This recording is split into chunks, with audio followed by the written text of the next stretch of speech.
என்னை காண்பவரே, தினம் காப்பவரே, என்னை காண்பவரே, தினம் காப்பவரே. ஆண்டவராகிய இயேசு கிறிஸ்துவின் விலையேறப்பட்ட நாமத்தினாலே உங்கள் யாவருக்கும் என் அன்பின் ஸ்தோத்திரத்தை இந்த காலை நேரத்தில் உங்களுக்கு தெரியப்படுத்துகிறேன். பிரசங்கின் புஸ்தகம் 5ஆம் அதிகாரம் 7வது வசனத்திலே இவ்வாறாக வாசிக்கிறோம். அநேக சொப்பனங்கள் மாயையாய் இருப்பது போல அநேக வார்த்தைகளும் வியர்த்தமாக இருக்கும், ஆகையால் நீ தேவனுக்கு பயந்திரு என்று சொல்லி நாம் அங்கே பார்க்கிறோம். எனக்கு அன்பான தேவனுடைய பிள்ளைகளே, இந்த உலகத்தில் வாழ்ந்து கொண்டிருக்கிற எல்லா மனிதர்களும் சொப்பனங்களை பார்ப்பதுண்டு. சொப்பனங்கள் காணாதவர்கள் இந்த உலகத்தில் ஒருவரும் இருக்கவே முடியாது. ஒரு சிலர் இந்த உலகத்திலே பகல் கனவு கண்டு கொண்டிருக்கிறார்கள். பெரும்பாலோர் இரவு நேரத்தில் அவர்கள் நித்திரை செய்கிறதான பொழுது சொப்பனங்கள் காண்பதுண்டு. காண்கிறதான எல்லா சொப்பனமும் ஆண்டவர் தான் கொடுக்கிறார் என்று சொல்லி விசுவாசிகள் ஒரு நாளும் நீங்கள் அதை நம்பக்கூடாது. சாத்தானும் சொப்பனங்களை கொடுக்கிறான், அது மாயையா இருக்கிறது என்று சொல்லி பரிசுத்த வேதாகமம் சொல்லுகிறது. ஒரு சிலருக்கு சொப்பனம் இப்படியாக வருவதுண்டு. பாம்பு கடிப்பது போலையும் பலவிதமான இச்சைகளை தூண்டி விடுவது போலவும் யாரையாவது பழி வாங்க வேண்டும் என்கிறதான எண்ணம் ஆனது அந்த சொப்பனங்கள் இப்படியாக வருவதுண்டு. மனிதர்கள் நித்திரை செய்கிறதான பொழுது அவனுடைய சத்துரு கோதுமைக்குள் களைகளை விளைத்து விட்டு அவன் போனான் என்று சொல்லி பரிசுத்த மத்தேயு எழுதின சுவிசேஷத்திலே நாம் வாசிக்கிறோம்.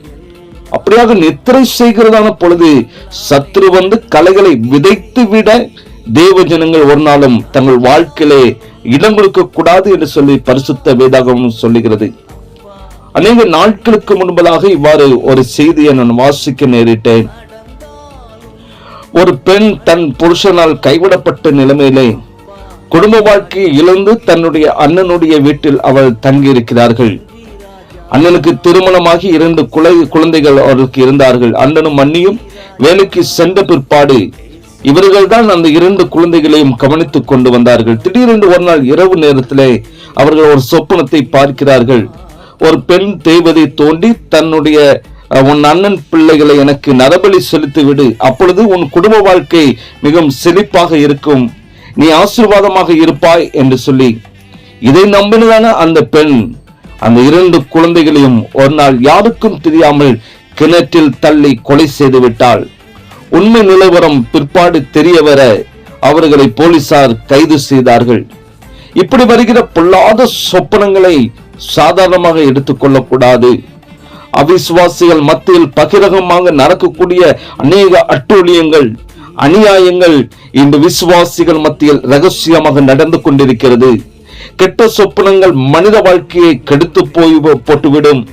சரீர ஆரோக்கியத்தை அது கெடுத்துவிடும். அநேகருடைய வாழ்க்கையில பின்மாற்றத்தை அது உண்டு பண்ணும். அநேகருடைய வாழ்க்கையில ஊழியத்தின் பாதையில ஊழியத்தை இந்த சொப்பனங்கள் கெடுத்துவிடும். பலவிதமான சொப்பனத்தினாலே வாழ்க்கையில பலவிதமான தோல்விகளை அநேகர் சந்தித்திருக்கிறார்கள். மாத்திரமல்ல, சொப்பனத்தின் மூலமாக அநேக விசுவாசிகள் தங்களுடைய வாழ்க்கையில விசுவாசத்திலிருந்து தவறி போயிருக்கிறார்கள். ஆகையால் எனக்கு அன்பான தேவனுடைய பிள்ளைகளை, சாத்தானவன் கொண்டு வருகிற சொப்பனங்கள் அது மாயையாய் காணப்படுகிறது. அவைகள் ஒரு நாளும் நடக்க போவதில்லை. இவைகள் ஒன்றும் செய்ய போவதும் இல்லை. அவைகளை தேவன் சிலுவையிலே பரிபூர்ணமாய் ஜெயித்து விட்டார் என்று சொல்லி நீங்கள் விசுவாசியுங்கள். கெட்ட சொப்பனங்கள் வரும்படியாக தேவையில்லாத காரியங்களை பார்ப்பதோ, இச்சைகளை தூண்டுகிற காரியங்களை பார்ப்பதோ, இப்படிப்பட்ட வீணான காரியங்களை தலையிடக்கூடாது என்று சொல்லி பரிசுத்த வேதாகமம் நம்மை எச்சரிக்கிறது. கெட்டதான சொப்பனங்களை முற்றிலுமாக நீங்கள் வெறுத்து விடவும், அவைகளை ஆண்டவருடன் சொல்லி அவைகளை அழித்து விடவும் அவருடன் கெஞ்சி மண்டாட வேண்டும் அனுதினமும். அப்படி ஜெபிப்பதனால் மாயையான பலவிதமான கெட்ட சொப்பனங்களுக்கு தப்பி பயமும் திகிலும் இல்லாமல் வாழும்படியாக கர்த்தர் ஒவ்வொரு நாளும் உங்கள் வாழ்க்கையிலே கிருபை செய்வார். தொல்லையின் திரட்சியினால் சொப்பனங்கள் கண்டிருந்தால் அவற்றை ஆண்டவரிடம் சொல்லி ஆவியில் நிறைந்த அனுதினமும் நீங்கள் ஜெபம் செய்யுங்கள். சாத்தான் கொடுக்கிற சொப்பனங்களாக இருந்தால் அதன் மேல் இயேசுவின் இரத்தத்தை தெளித்து நித்திரை தெளிந்தவுடன் சொப்பனம் ஒளிவது போல நான் கண்ட தீய சொப்பனங்கள் ஒடிந்து போவதாக என்று சொல்லி நீங்கள் ஆவியிலிருந்து ஜெபம் செய்யுங்கள். அப்பொழுது நீங்கள் திகிலுக்கு தூரமாவீர்கள். எனவே எனக்கு அன்பான தேவனுடைய பிள்ளைகளை, நீங்கள் நித்திரை செய்வதற்கு முன்பதாக உங்களுடைய ஆவி ஆத்ம சரீரம் முழுவதுமாக கர்த்தருடைய கரத்திலே ஒப்பு கொடுத்து இயேசுவின் இரத்தத்தை தெளித்து உங்களை பரிபூர்ணமாய் தெய்வ கரத்திலே ஒப்பு கொடுத்து நீங்கள் ஜெபியுங்கள். கர்த்தர் உங்களை நல்ல நித்திரை கொடுத்து கர்த்தர் உங்களை வழி நடத்துவார். அப்படி செய்வது தேவனுக்கு பிரியமாய் வாழ்ந்து தெய்வ சித்தம் செய்ய உங்களை ஒப்பு கொடுங்கள். கர்த்தர் உங்களை ஆசீர்வதிப்பாராக. தேவ கிருபை முற்றிலுமாய் உங்களை சூழ்ந்து கொள்ளட்டும். ஜெபிக்கலாமா? எங்களை நேசிக்கிறதான அன்பின் நல்ல தகப்பனே, இந்த காலை வேளைக்காக உமக்கு நன்றி செலுத்துகிறோம். தகப்பனே, உங்களுக்கு நன்றி அப்பா. நல்ல வார்த்தைகளை கொடுத்து நீர் எங்களை தேற்றினீர்.